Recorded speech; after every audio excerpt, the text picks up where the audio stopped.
Hello! Almost every time socialism is discussed, some flaw, which in my experience is usually a misconception, if not outright projection, will be brought up that something makes socialism unworkable. I'm here to clear up these misconceptions. One of the most common things that we hear is that supposedly there is no capacity for innovation under socialism. In order to clear up this misconception, we need to explain how many of the innovations we use today came about. Your blank was made by capitalism is a strange phrase that doesn't make much sense under further scrutiny. First of all, capitalism, socialism, or any other isms don't make anything. Workers make everything. Isms just determine who gets paid in the end. Those isms basically reflect how working people relate to means of production, and how they are remunerated for their work. I made a deeper dive 101 video that explains all this here. Under capitalism, the driving force for investment in the development of technology is profit. If it's profitable, capitalists will fund it. If it's not profitable, even if it were to save millions of lives or the climate, an ever-pressing issue, it wouldn't get funded. If it won't make some shareholders somewhere richer, forget about it. Under socialism, on the other hand, the driving factors for development of new technologies, techniques, medicines, or whatever else are human need and human creativity, rather than profits. Of course, some sort of social surplus has to be accounted for, but that can be accommodated without profit seeking. I cover this more clearly in this video here, but I'm keeping things simple for now. Let's just think for a second though. Let me ask you this, how many Newtons, Ghazalis, and Einsteins has humanity lost in sweatshops, on cotton fields, or in cobalt mines? How many due to systemic imperialism draining the third world of resources and keeping them poor? How much human potential was locked behind United Fruit Company plantations and Sri Lankan tea farms? Under capitalism, higher education, a necessary prerequisite to innovation and development, is locked behind very, very expensive tuition fees and other expenses of universities. That is, if people are even literate in the first place and have completed lower forms of education. Currently, hundreds of millions are illiterate, and many on top of that, even in supposedly highly developed countries, are functionally illiterate and are unable to contribute to their communities as a result. 30% of the world's population haven't even completed lower secondary school education, a level that has been stagnant since the early 2000s. Even in countries with free education, old systemic inequalities still play negative roles, albeit to a lower extent than, for example, in the US. Under socialism, all stages of education, from pre-K to postgraduate education, are absolutely free. That's why even some of the poorest countries on Earth reach literacy and university completion levels similar to those of far wealthier capitalist countries. And for a deeper dive, I suggest you check out these videos here. Currently, only 6.5% of the world's adult population has a college degree, and the majority of them only do because they are financially capable of acquiring one or lived in a country where universities were actually available and free to access. This means that up to 94% of human intellectual, scientific, and innovative capacity is being left unharvested by a global capitalist system that only grants higher educational development to an elite few.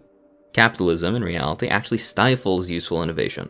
US pharmaceutical companies do virtually no research aimed at developing new drugs to cure diseases such as tuberculosis and malaria, for the most part, which kill tens of millions of low-income people every single year in the third world. They instead fund research on new remedies for acne or toenail fungus, which can be sold to high-income consumers in wealthier markets.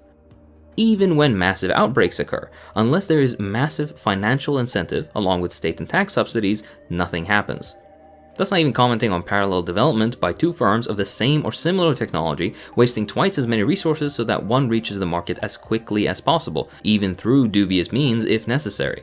Whatever innovation is done, it's used for profit rather than for human need. As an example, Pfizer's patented drug fluconazole, which cures cryptococcal meningitis, a deadly side effect of AIDS, sells for $18 a pill, placing it beyond the reach of AIDS sufferers in southern Africa, for example. A generic version, produced in Thailand, however, outside the reach of Pfizer's patent, costs 60 cents a pill. The patent has expired since, and generics have become more frequent as a result, but I already hear someone saying, if they didn't patent it and charge a premium, regardless of the ethics, it would deter research in the future as they wouldn't be able to secure a return on investment. That would be a sound argument if these major pharmaceutical companies didn't receive massive tax breaks and government funding for much of what they develop. That's not even mentioning how many taxes they dodge. COVID vaccines were a perfect, but far from the only, example. For a further dive into how you basically have already paid twice for everything through state funding, take a look at this video here. Back to the video in just a second. Let's hear from today's sponsor, Guardio.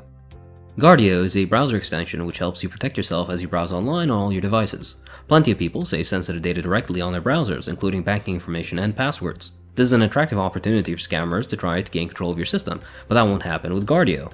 Guardio acts as the first line of defense, detecting threats before they reach your browser and cause harm, unlike more traditional solutions that only get to work once the threat has already infected your system. After installing Guardio, a free security scan will detect any existing threats found on your browser, and with a free 7-day trial, you can remove any threats and enable real-time protection for your peace of mind. Phishing protection, blocking of harmful sites, malicious extensions that steal credentials, adware, malware, hijacker protection, and much more is available with Guardio. Protect yourself and up to 5 family members under a single account.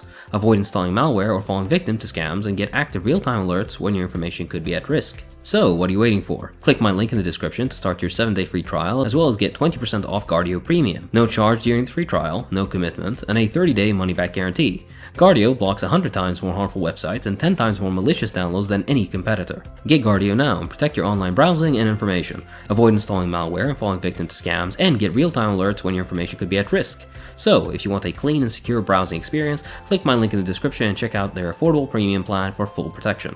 Big thanks to Guardio for the sponsorship. This is what allows me to pay my editor fairly, so the support is very appreciated. Alright, back to the video. Let's entertain the idea though. If something truly was made by capitalism, then surely must have been funded by capitalists and been from the private sector, right?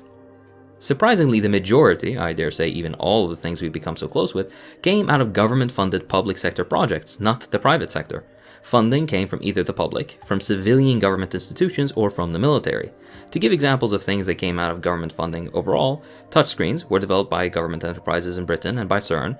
GPS and the Soviet equivalent GLONASS were developed by the militaries of the US and the USSR respectively. Microchips were also a government project. Image sensors, accelerometers, satellites, the internet, barcodes, radar, vaccines, green energy sources, even all the background work for Google was done through government funding. Mariana Mazzucato from the University of Sussex states that every major technological change in recent years traces most of its funding back to the state. Even early stage private sector venture capitalists come in much later, after the big breakthroughs have been made. Adding on to this, a recent article from the Scientific American stated that without government support, most basic scientific research will never happen. It's evidently clear that it isn't capitalism we can thank for these innovations, it is public funding, the type that is massively bolstered and supported under socialism.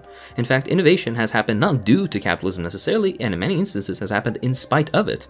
Short of the early history of capitalism, in which relentless expansion of the productive forces and their efficiency, including the overworking of men, women, and children, forced a cynical development of technology. Now, instead, we get nonsense like the Juicero, or yet another gig economy app for people to slave away at for less than minimum wage.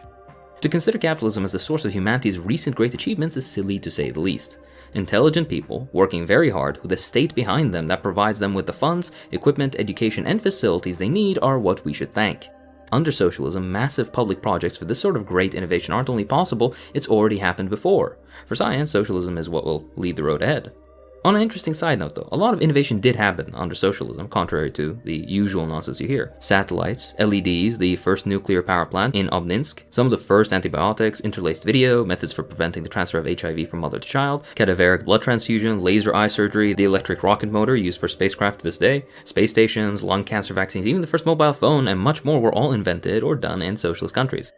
Imagine a world where innovation is the enjoyment of all of humanity rather than a select few in half a dozen countries. Imagine a world where education is treated like the human right it intrinsically is, and where everyone has access to free, high-quality education at all levels. Imagine a world where your community's needs and your personal creativity are what drive innovations and not the need to turn a profit for some middle management asshat named Kyle. Imagine a world where we have true democracy, economic democracy. Imagine socialism. That conveniently for us has already been tried and tested. If you're of the thinking that socialism failed as a response to my little comment, we'll take a look at this video here. That's all well and good though, but things can be even better. Not only can the full potential of human ingenuity be unlocked through widespread educational policies, but also I'm sure you've heard of automation. Far from being a vision of some sci-fi future, it's actually a meaningful possibility within our lifetimes. Within the next few decades, humanity will see robots and machines slowly become a larger and larger part of production, cutting working hours and prices down and increasing productivity. That's all good, no? So why is it such a controversial topic? First of all, what is automation? In the most basic definition, it's the introduction of a machine that will do labor that previously required a human being. All the complex drilling, lifting, cutting, manipulating, putting together, and much more that used to take anywhere from 1 worker to 100 workers now requires just a set of machines finely tuned doing what needs to be done perfectly. The hurdle, though, as is commonplace nowadays, is capitalism. Let me explain. A capitalist will automate a factory, and through doing this he will see productivity rise and his long-term costs go down, as he will fire the workers now made redundant due to the introduction of these new machines. These workers that have now become a liability for the capitalist are let go, as the capitalist has no need to pay wages, provide paid maternity leave, vacation time, sick days, etc., since robots don't get pregnant or need vacations.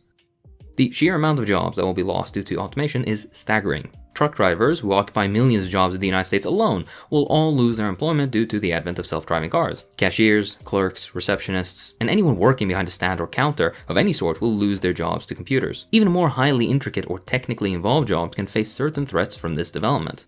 This eventually spells a problem for capitalism that the capitalists don't foresee. They're known for their lack of foresight, after all. That's actually incorrect. They do foresee it, they just don't care. These capitalists that now produce much more for much less because of automation won't actually be able to sell their products. All these out-of-job workers won't have the money to buy any of these products that capitalists are churning out, and voila, one of the many contradictions of capitalism unfolds. Some may say that a universal basic income is the solution to this crisis, but I've already made a video regarding this point that you can view here. Regardless, think about that for a second. Automation, such a beautiful, amazing thing, is rendered not only frightening but downright destructive because of the inherent nature of capitalism. That's not even mentioning the misanthropic sense of the system, which would sooner keep you working 8, 10, or 12 hours, increasing your working day if they can get away with it, even with skyrocketing productivity as a result of further automation and improvements in production. Just as the real wage versus productivity curve since the 70s, by the way. But what if there was an alternative? Rather than having machines put large swaths of the population out of work due to the anarchy of capitalism in the market, under socialism these machines would be used as intended, to reduce the amount of work we all need to do without dropping people from the workforce, as a planned restructuring of production can take place, opening up new avenues for employing those whose work has become automated. Rather than working 8, 10, 12-hour days, people can work 2, 3, or 4-hour days and have automation pick up the productivity slack. Lower running costs long term, and better humane outcomes for those that make up any socioeconomic system to begin with. Under socialism, regular working people like you and I will control the implementation of automation, unlike under capitalism, where capital does. Automation will be made to serve the interests of humanity rather than profit. Eventually, with automation becoming near universal, human beings would be freed from work in its more convenient and tedious forms. A possible future is that instead of being an appendage of the machine, human beings would now have the work of designing and maintaining machines instead, a form of work that is much more versatile and requires education and creativity, along with other administrative and technical work. On top of this, human beings will be able to devote time to their own creative development, allowing for everyone to maximize their creative potential for creation of art or invention or entertainment. The key to our own liberation lays in our hands, but the Bezoses and Pelosi's of the world wouldn't like you knowing that.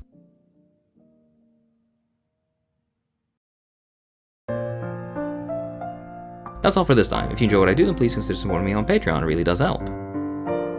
I'd like to thank my patrons, so thank you to Ned Wanda, Mike, Peter Lewis, Emil Vakhitov, Isaac Anke, Savo, Felix Paulson, Amin Nishad, Abdurrahman, and Ahmed Berge.